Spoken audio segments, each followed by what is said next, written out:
The sun hadn't even started painting the Montana sky pink when Casey heard her father's boots on the wooden porch.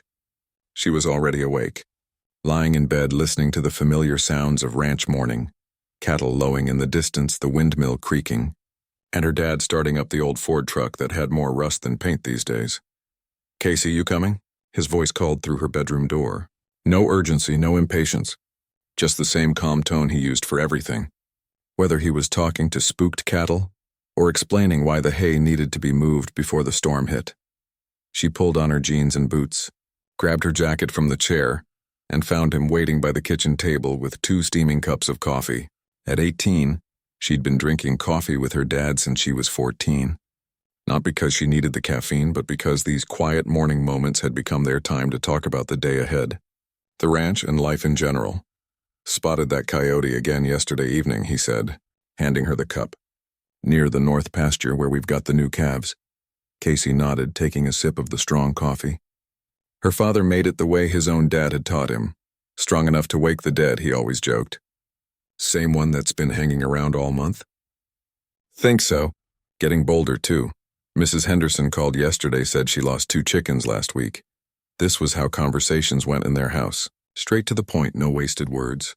Her father, Mike, had learned that way of talking in the Marines, and 20 years of ranch life hadn't changed it. Casey had grown up understanding that when something needed doing, you did it. When something needed saying, you said it. Everything else was just noise. After breakfast, they walked out to the small shooting range her father had set up behind the barn. It wasn't much to look at. Just a cleared area with some hay bales and a wooden table that had seen better days. But it had been their morning routine for 6 years now. Ever since that day when she was 12 and found a rattlesnake coiled up near the chicken coop. Her father had dispatched the snake with his rifle, and that evening, he'd sat her down at the kitchen table with a serious expression. "Casey, you're old enough now to understand something important," he'd said. "On a ranch like ours, being able to shoot isn't about sport or showing off. It's about protecting what matters, our animals, our land, our family. But a gun is a tool, just like a hammer or a wrench. And like any tool, it's only as good as the person using it." The next morning, he'd handed her his old .22 rifle, the same one he'd learned on when he was a boy growing up on his grandfather's ranch in Wyoming. The wood was worn smooth from decades of use, and the metal had the kind of patina that only came from years of careful maintenance and honest work. "First thing you learn," he'd told her that first day, "is that this rifle doesn't make you tough. Respect for it does. Understanding it does. Being able to use it when you need to and put it away when you don't. That's what makes you someone who can be trusted with it." Those early lessons weren't about hitting targets. They were about safety, about understanding how the rifle worked, about developing the kind of steady hands and calm mind that made the difference between a clean shot and a wounded animal that would suffer. Casey had listened to every word, asked questions when she didn't understand, and practiced until the movements became second nature. Loading, aiming, breathing, squeezing the trigger with just the tip of her finger, never rushing, never forcing it. "The rifle will tell you when it's ready to fire," her father had explained. "You just have to listen to it." By the time she was 15, Casey could hit a tin can at 100 yards without thinking about it. Not because she was naturally gifted, but because she'd put in the work. 5 mornings a week before school, she'd be out behind the barn with her father, practicing until the sun was high enough to make them both squint. But for Casey, shooting wasn't about the targets. It was about the mornings with her dad, the quiet conversations between shots, and the way he'd nod with approval when she made a good shot. It was about being trusted with something important, about being part of the real work of keeping the ranch running. The first time she'd had to use her rifle for its intended purpose was on a cold October morning when she was 16. She'd been checking the cattle in the far pasture when she spotted movement in the tree line. A coyote, bigger than most she'd seen, was watching the calves with the kind of patience that meant trouble. Casey had dismounted from her horse, checked her rifle, and taken the shot from about 60 yards. One shot, clean and quick. The coyote dropped immediately, and the cattle barely looked up from their grazing. When she told her father about it that evening, he'd simply nodded and said, "Good, that's what the rifle is for." Her friends at school knew she could shoot, but they didn't really understand what that meant. To them, it was just something ranch kids did, like knowing how to drive a stick shift or fix a flat tire. They'd ask her sometimes if she wanted to go hunting with their families, but Casey always politely declined. For her, shooting wasn't recreation, it was responsibility. The rifle had become as familiar to her as her own hands. She knew exactly how it felt when she held it right, exactly how much pressure to apply to the trigger, exactly how to breathe so her aim stayed steady. On summer evenings, when the work was done and the sun was setting over the mountains, she'd sometimes sit on the porch and clean the rifle while her father worked on ranch paperwork. "You've got good hands," he'd told her once, watching her work. "Steady. Your grandfather would have been proud." He always said the best shooters weren't the ones who talked about it the most. Casey had inherited more than just her grandfather's rifle. She'd inherited his approach to life, quiet, steady, focused on what mattered. While her classmates were posting on social media about their weekend plans, Casey was helping her father repair fence posts and learning to read weather patterns in the way clouds gathered over the mountains. The ranch had taught her that real skill wasn't about impressing people. It was about being ready when something needed to be done, about being the kind of person others could count on when things got difficult. Her father had shown her that confidence didn't come from talking about what you could do. It came from knowing you could do it, and then doing it when it mattered. By her senior year, Casey could outshoot most of the adults in their small Montana town, but she never mentioned it unless someone asked directly. And when they did ask, she'd just shrug and say she'd learned for ranch work. Nothing special about it. She had no idea that this quiet confidence, built through years of early mornings and patient practice, was about to change her life in ways she never could have imagined. Casey had never planned to set foot in a competitive shooting range. The idea seemed as foreign to her as entering a beauty pageant or joining the debate team. But then Jake, her boyfriend since junior year, started talking about the Rocky Mountain Shooting Championships like it was the most exciting thing that had ever happened in their small Montana town. "Come on, Case," Jake had said one evening as they sat in his pickup truck outside the local diner. "It's just one weekend. You always talk about how good you are with that old rifle of yours. Here's your chance to see how you stack up against real competition." Casey had laughed, not in a mean way, but in the way you laugh when someone suggests something completely ridiculous. "Jake, I shoot coyotes and tin cans. These people probably have fancy equipment that costs more than our truck. So what? A good shot is a good shot, right?" Jake had that stubborn look on his face that Casey knew well. Once he got an idea in his head, he was like a dog with a bone. "Besides, my Uncle Tommy is one of the sponsors. He got us passes for the whole weekend. All you have to do is sign up for one event, just to see what it's like." It took Jake 3 weeks of gentle pestering before Casey finally agreed, not because she wanted to compete, but because she could see how much it meant to him.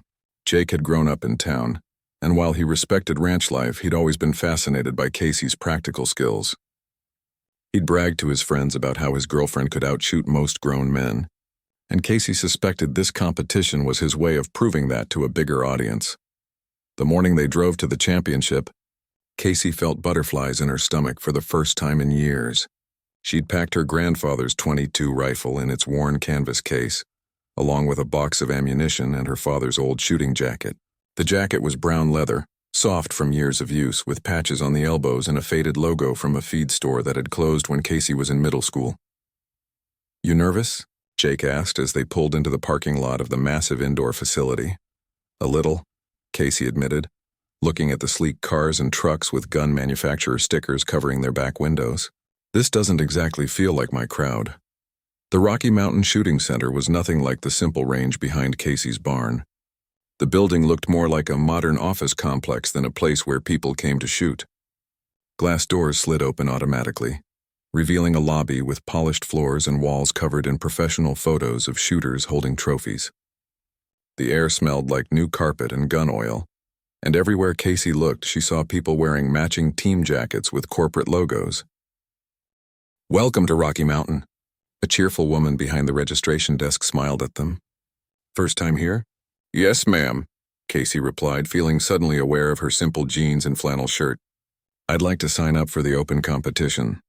The woman handed her a clipboard thick with forms. "Great, what's your classification?" "Expert, master?" "Do you have your NRA credentials with you?" Casey stared at the form, feeling like she was trying to read a foreign language. Classifications, endorsements, equipment specifications, medical clearances. I'm sorry, I don't really understand most of this. I learned to shoot on my family's ranch. I don't have any of these certifications. The woman's smile became a little more strained. Oh, I see. Well, we do have a novice category. That might be more appropriate for someone just starting out in competitive shooting. Actually, Jake jumped in.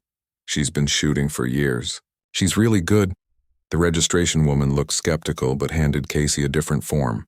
This is for unclassified shooters. You'll be grouped with other beginners. The entry fee is $50. $50. Casey thought about how many bales of hay that would buy, but she pulled out her wallet and paid anyway. Jake squeezed her hand as they walked toward the range areas, and she could feel his excitement. The shooting ranges themselves were impressive in a way that made Casey feel small. Each lane had electronic scoring systems, adjustable benches that looked like they belonged in a science lab, and overhead monitors displaying wind conditions and temperature readings. Shooters were setting up equipment that Casey couldn't even identify. Tripods, spotting scopes, cases full of ammunition organized by lot numbers. "Excuse me," a voice said behind them.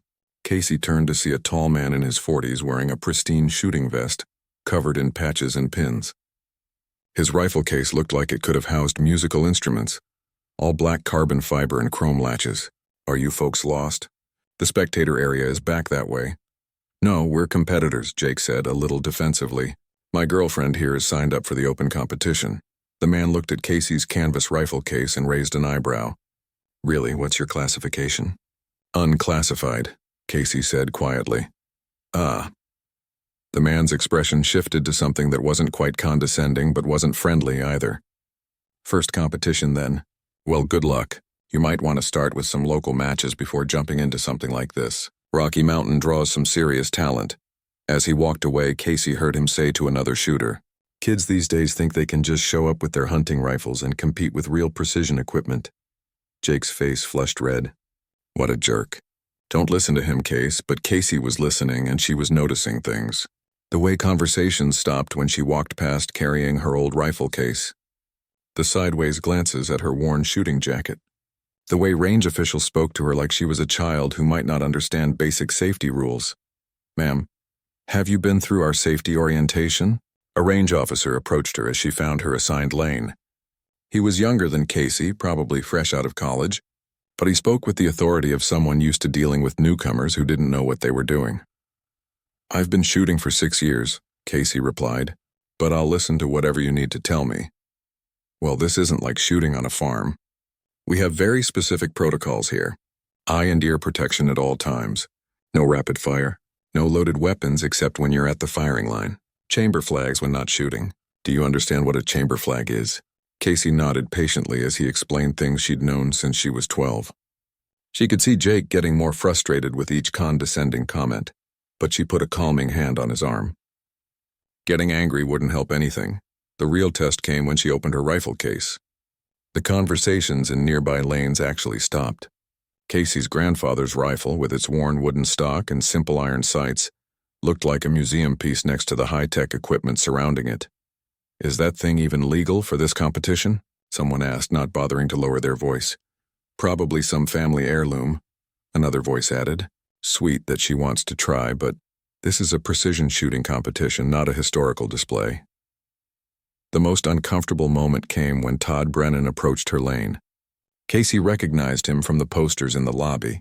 3-time state champion, sponsored by 2 major ammunition companies, featured in shooting magazines. He was younger than she'd expected, maybe late 20s, with the kind of confident swagger that came from being very good at something and knowing it. "You're the ranch girl everyone's talking about," he said. Not unkindly, but with the tone of someone addressing a curiosity. "That's an interesting rifle. Mind if I ask what you're shooting today? Standard factory ammunition?" "Yes, sir," Casey replied. "Winchester 40 grain, same as always." Todd nodded thoughtfully.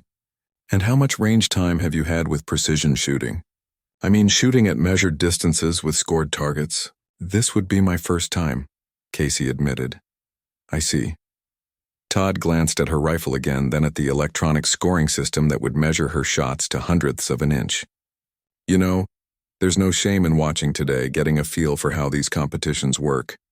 Maybe come back next year with some proper equipment and training. These electronic targets can be pretty unforgiving compared to shooting at bottles in cans. Casey felt her cheeks burn, not from anger, but from embarrassment. Todd wasn't being mean exactly, but his assumption that she shot at bottles and cans like some stereotype of a country girl stung more than outright rudeness would have. "I appreciate the advice," she said quietly. As Todd walked away, Casey heard him tell another competitor, "Nice kid, but she has no idea what she's gotten herself into. Somebody should have warned her before she paid the entry fee." Jake was practically vibrating with frustration beside her. "Case, you don't have to prove anything to these people. They're all snobs." But as Casey loaded her first round and settled into the shooting position that had become second nature over 6 years of early mornings, she felt something shift inside her. Not anger exactly, and not a need to prove anything. Just a quiet determination to show herself what she could do when it really mattered. She'd been dismissed, underestimated, and written off before she'd even fired a shot.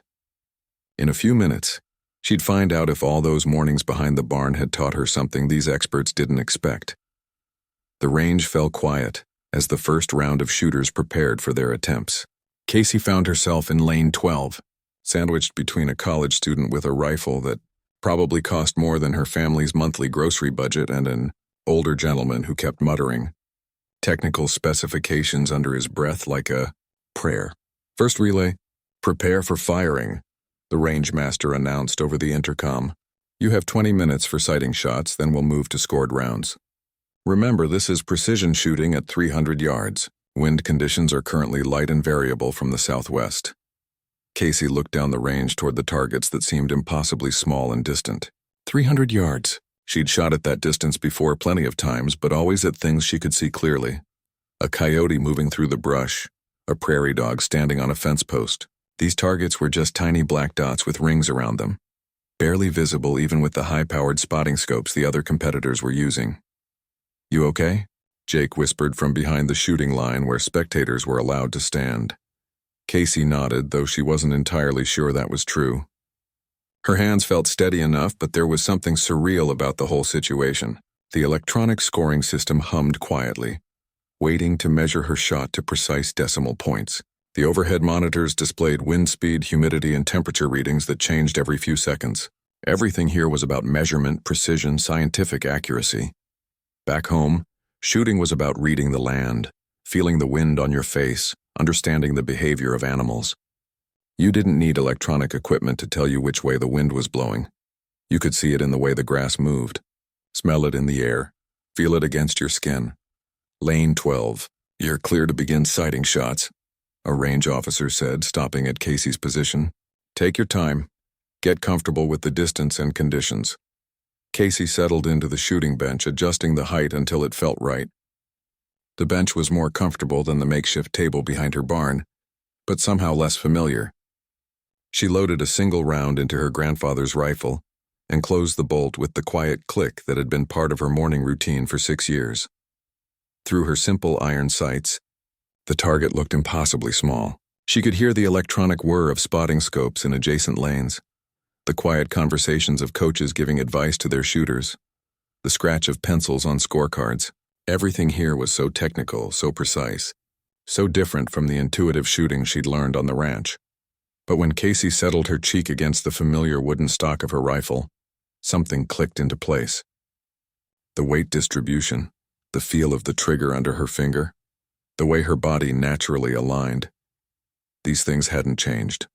The rifle was the same one that had helped her protect their cattle for years. The fundamentals her father had taught her were the same ones that mattered here. She closed her eyes for a moment and thought about those early morning sessions with her dad. His calm voice explaining how to breathe, how to find her natural point of aim, how to squeeze the trigger straight back without disturbing her sight picture. "The rifle will tell you when it's ready," he'd always said. "You just have to listen." When Casey opened her eyes, the noise around her seemed more distant. She could still hear it, but it wasn't distracting anymore. She focused on the black circle of the target, finding that zone of concentration she'd discovered years ago when trying to thread a shot between tree branches to reach a predator, threatening their livestock. Her first sighting shot felt good leaving the rifle, The recoil was familiar, manageable, exactly what she expected. But when she looked through the spotting scope the range had provided, she couldn't see where her bullet had hit. The target looked untouched. "Did you see that shot?" she asked the range officer. He checked his electronic monitor and frowned. "You're on paper, but just barely. High and right, about 4 inches. Pretty normal for a first shot at this distance with iron sights. 4 inches." Casey absorbed this information without panic. She'd been shooting high and right, which meant she needed to adjust her aim. On the ranch, she would have simply held lower and left for the next shot. Here she could do the same thing. The college student in the next lane was making mechanical adjustments to his rifle scope, clicking and testing and consulting a notebook filled with ballistic calculations. The older gentleman was having an animated conversation with his coach about wind drift and ammunition temperature sensitivity. Casey just loaded another round and adjusted her hold slightly. Her second sighting shot felt even better, and this time she could see the small black dot that marked her bullet hole near the edge of the scoring rings. "Better," the range officer said. "You're getting closer." 3 more sighting shots, each one closer to the center, each one teaching her something about how her rifle behaved at this distance under these conditions. By her 5th shot, Casey felt like she was starting to understand the rhythm of this place. "Sighting shots complete," the rangemaster announced. "Prepare for scored rounds. Each competitor will fire 1 shot for score. Take your time, make it count." This was it. 1 shot that would be measured and recorded, and compared to every other shot fired in this competition. 1 shot that would either validate all those mornings behind the barn or confirm what everyone here seemed to think, that ranch shooting and precision shooting were completely different skills. Casey loaded her round and settled into position. Around her, she could hear the quiet intensity of serious competitors preparing for their moment. Cameras clicked as spectators photographed their favorite shooters. The electronic scoring system hummed, waiting. But as Casey found her natural point of aim, all of that faded into background noise. She was back to the fundamentals her father had taught her. Breathing, sight alignment, trigger control. The same skills that had served her when shots mattered. When missing meant a coyote would escape to threaten their livestock another day. She could feel the wind, slight and inconsistent, barely moving the flag downrange. Her breathing settled into the pattern she'd learned years ago.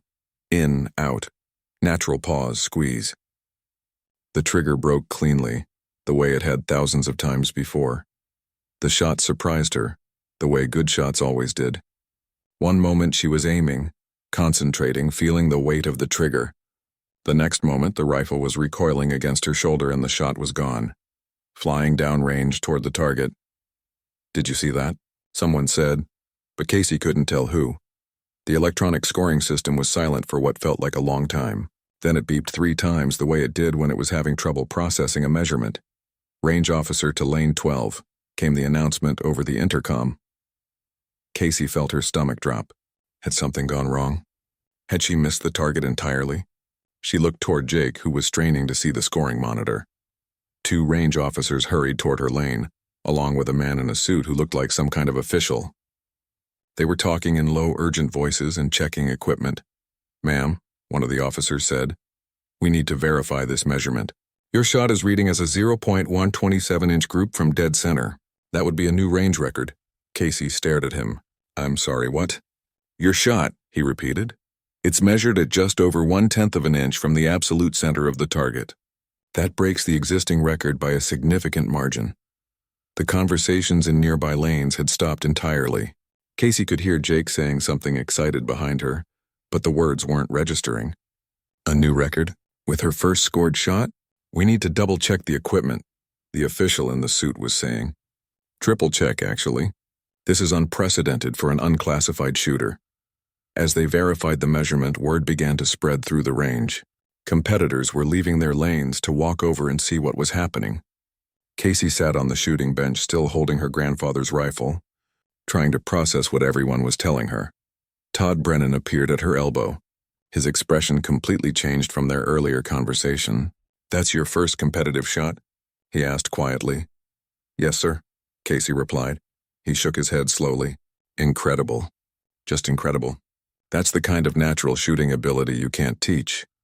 The official measurements were confirmed after 15 minutes of checking and rechecking. Casey's shot had indeed broken the range record. hitting closer to perfect center than anyone had managed in the 3-year history of the electronic scoring system. As photographers gathered and officials prepared to make the announcement, Casey looked out at the crowd of competitors and spectators who had dismissed her just an hour earlier. They were all looking at her differently now, with something that might have been respect or might have been amazement. She thought about her father, probably back home checking on the cattle, not knowing that his quiet morning lessons had just rewritten the record books at one of the region's most prestigious shooting competitions. The next 15 minutes felt like hours to Casey.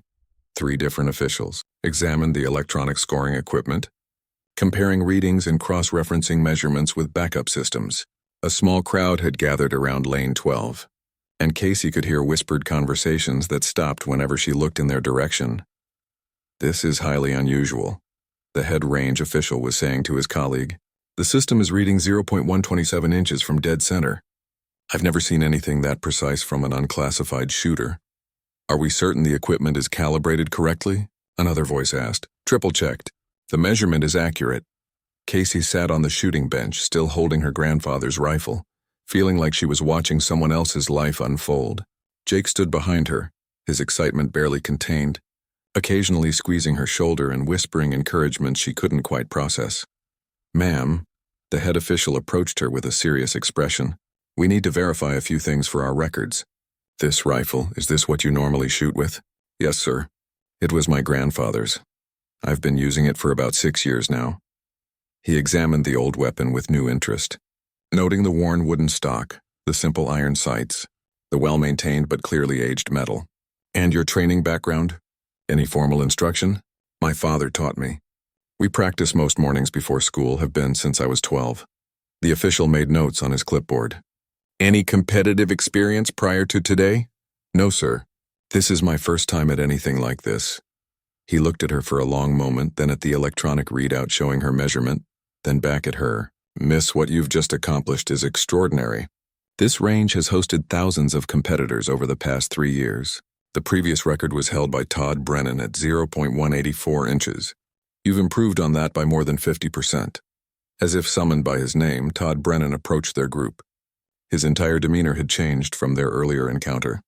Gone was the polite condescension, replaced by something that looked like genuine respect mixed with amazement.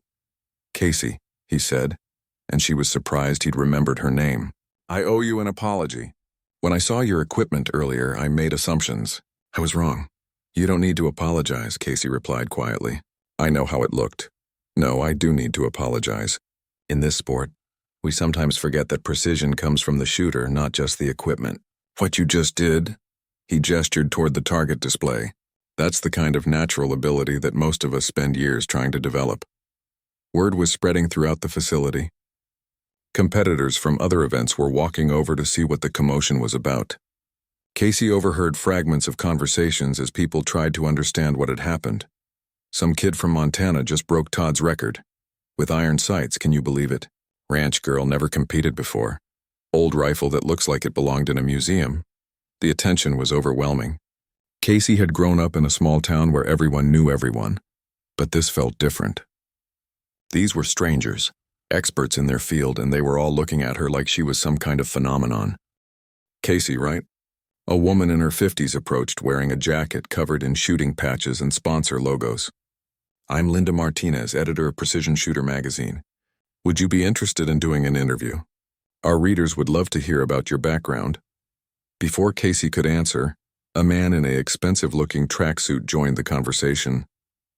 "David Chen, representing Summit Sports Management. We work with top competitive shooters for sponsorship opportunities and career development. I'd love to talk with you about your future in this sport." Casey looked around for Jake, feeling suddenly out of her depth.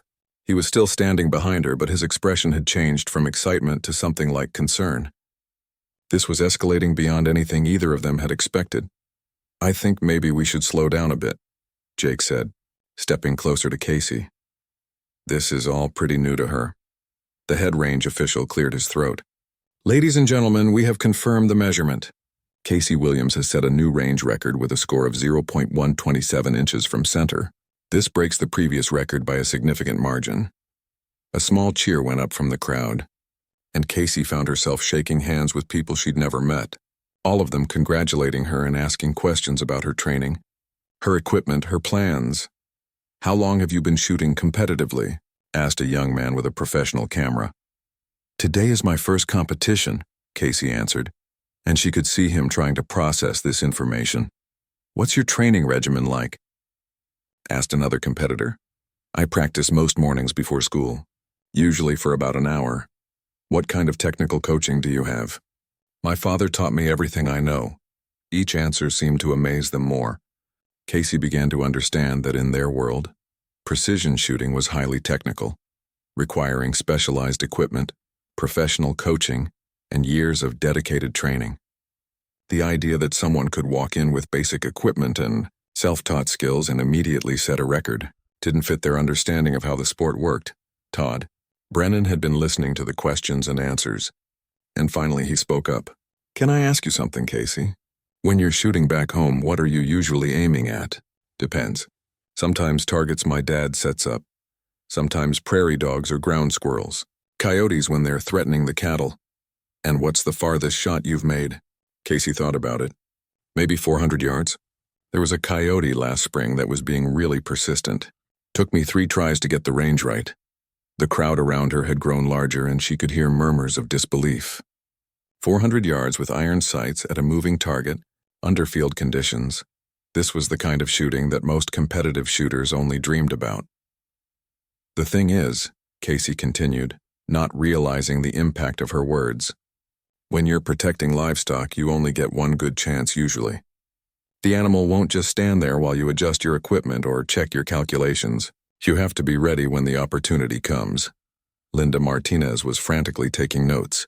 "So you've been shooting under pressure situations for years?" "I guess so. I never really thought about it that way." David Chen stepped forward again. "Casey, I have to ask, have you ever considered shooting competitively on a regular basis? With the right training and equipment, you could be competing at the national level within a year." Casey looked at him, then at Todd, then at the crowd of people waiting for her answer. A week ago, she'd been a ranch girl whose biggest worry was passing her calculus final. Now people were talking about national competitions and sponsorship deals. "I honestly don't know," she said. "This wasn't something I ever planned on doing. Would you be interested in training with my group?" Todd asked. "I work with some of the best precision shooting coaches in the country. What you did today is remarkable, but with proper development you could be unstoppable." The offer hung in the air while Casey tried to process everything that was happening. Around her, conversations continued about equipment specifications, training methodologies, and competition schedules. People were talking about her future like it was a foregone conclusion that she would become a competitive shooter. But all Casey could think about was her father, probably finishing the morning chores right about now, not knowing that his daughter had just turned the precision shooting world upside down. She thought about their quiet mornings together, the patient lessons, the pride in his eyes when she made a good shot to protect their cattle. "I need to call my dad," she said suddenly, interrupting a conversation about travel schedules for upcoming competitions. "Of course," Todd said, "but Casey, I hope you'll seriously consider what we've talked about today. What you have is special. It would be a shame not to see how far it could take you." As Casey walked toward the lobby to find better cell phone reception, she could hear the conversations continuing behind her. People were already talking about her like she was a celebrity, analyzing her technique, speculating about her potential. She had come here as Jake's girlfriend, along for the ride to support his interest in competitive shooting. She was leaving as someone who had fundamentally changed how everyone in that building thought about what was possible in their sport.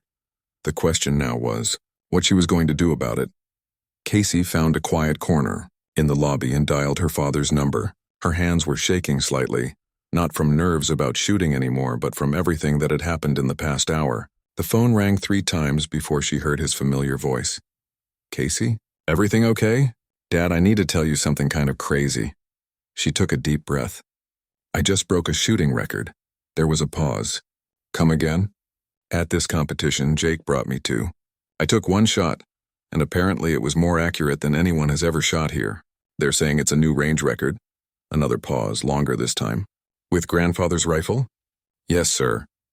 "Well, I'll be damned. She could hear the smile in his voice. How accurate are we talking about? They said it was about 1/10 of an inch from dead center. At 300 yards, 1/10 of an inch, her father was quiet for a moment. Honey, that's exceptional shooting by any standard.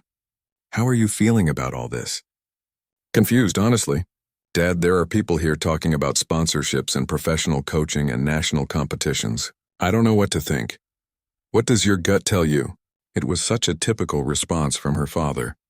Not telling her what to do, not getting caught up in the excitement or the pressure, just asking her to listen to herself. Casey looked around the lobby at the photos of champions and trophies, the corporate banners and sponsor displays. I don't know yet. It's all happening so fast. Well, you don't have to decide anything today. Come home, we'll talk it through. But Casey, I'm proud of you. Not because you broke some record, but because you represented yourself and our family well. Thanks. Dad, I'll be home in a few hours. When Casey returned to the range area, the crowd around lane 12 had grown even larger. Jake found her immediately, his face flushed with excitement and something that might have been overwhelm. Case, you're not going to believe what's been happening while you were gone. A reporter from the regional newspaper wants to interview you. Someone from the state university called about their shooting team, and there's a guy here from some national magazine. Casey felt a headache starting. This is getting out of hand. I know, but it's also incredible. Do you realize what this could mean for your future? Before Casey could answer, Todd Brennan approached them again, this time carrying a business card and looking more serious than before. Casey, I hope I'm not overstepping, but I wanted to make you a formal offer before you leave today. He handed her the card. I run a precision shooting academy about 2 hours from here. We work with shooters who want to compete at the national and international levels. I'd like to invite you to train with us. Casey looked at the card. The academy's name was embossed in gold letters, with a list of credentials and achievements printed below. What would that involve? She asked. Initially, just weekends. You could drive over Saturday mornings, train with us, and be home by Sunday evening. We'd provide all the equipment, ammunition, coaching. No cost to you. In exchange, you'd compete in regional events representing our academy. And if I wanted to continue with it? That would depend on how far you wanted to take it.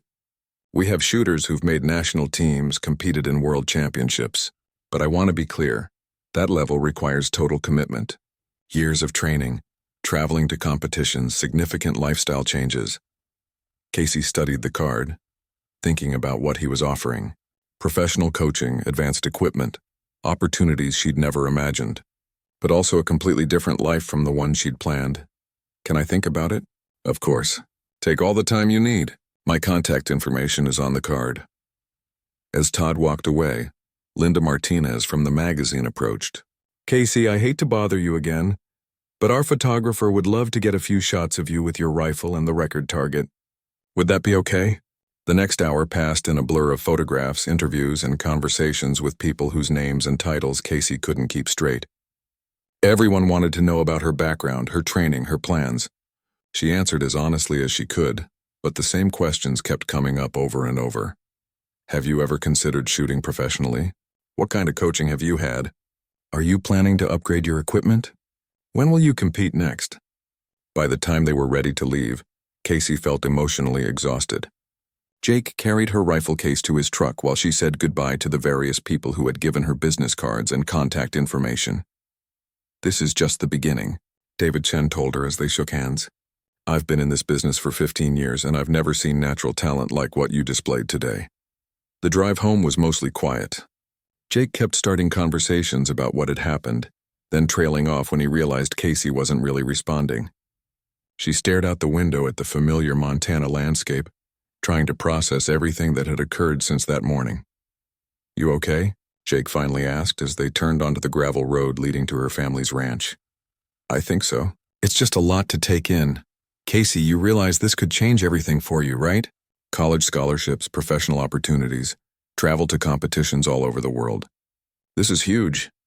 Casey knew he was right, but something about the way he said it bothered her. It sounded like he was more excited about the possibilities than she was. When they pulled up to her house, her father was sitting on the porch with a cup of coffee, waiting for her. He stood up as they approached, and Casey could see the quiet pride in his expression. There's my record-breaking daughter, he said, giving her a hug. Jake, good to see you. How was the competition overall? Jake launched into an enthusiastic recap of the day, while Casey sat down on the porch steps. Her father listened patiently, asking appropriate questions, but she could tell he was watching her more than he was listening to Jake's story. After Jake left, promising to call later, Casey and her father sat in comfortable silence for a while. The sun was setting behind the mountains, painting the sky in shades of orange and pink. Cattle moved slowly across the pasture, and somewhere in the distance, she could hear the windmill creaking in the evening breeze. "So," her father said eventually, "tell me what you're really thinking about all this." "I keep wondering if I belong in that world," Casey said.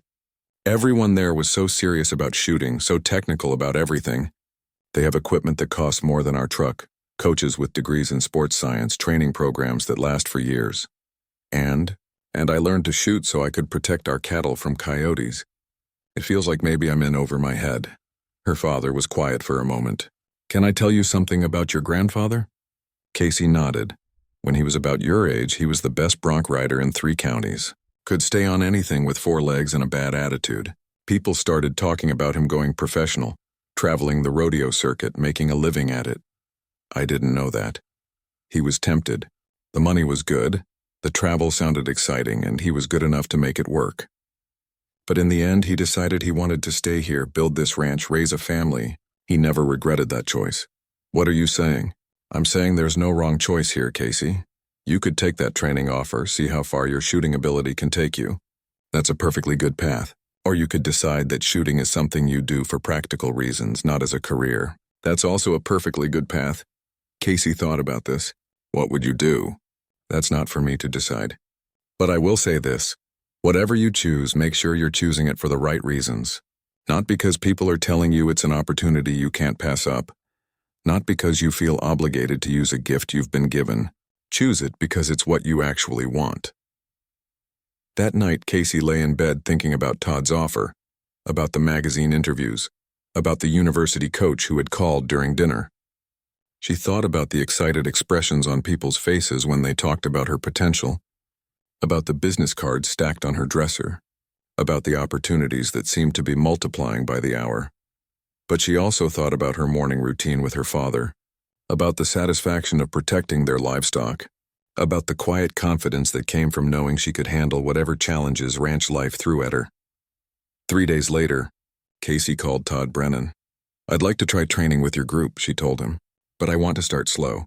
Weekends only, like you suggested, and I want to keep helping on the ranch. That's not negotiable?" "That sounds perfect," Todd replied. "When can you start?" "This Saturday, if that works." "It works." "Casey, I think you're making a great decision. You have a rare gift, and it deserves to be developed properly." As Casey hung up the phone, her father looked up from the ranch paperwork he was reviewing at the kitchen table. "Feel good about that decision?" "I think so. I figured I should at least see what I'm capable of, but Dad, no matter how far this goes, I want to keep doing the morning practice sessions with you." Her father smiled. "I wouldn't have it any other way. Those mornings aren't just about shooting, you know. They're about spending time together, talking through whatever's on your mind. I'd hate to lose that." 6 months later, Casey had won 3 regional competitions and earned a spot on the state university shooting team. Magazine articles about the ranch girl who shocked the shooting world appeared in sporting publications across the country. Equipment companies sent her free gear to test and endorse. But every morning before classes, she still met her father behind the barn with her grandfather's rifle. They'd shoot at tin cans and prairie dog holes, talk about ranch business and school, and maintain the quiet routine that had started it all. The shooting world had given Casey opportunities she'd never imagined, but the foundation of discipline, humility, and steady confidence her father had built remained her greatest asset. No matter how many records she broke or trophies she won, she never forgot that the most important shots she'd ever take were the ones that protected what mattered most.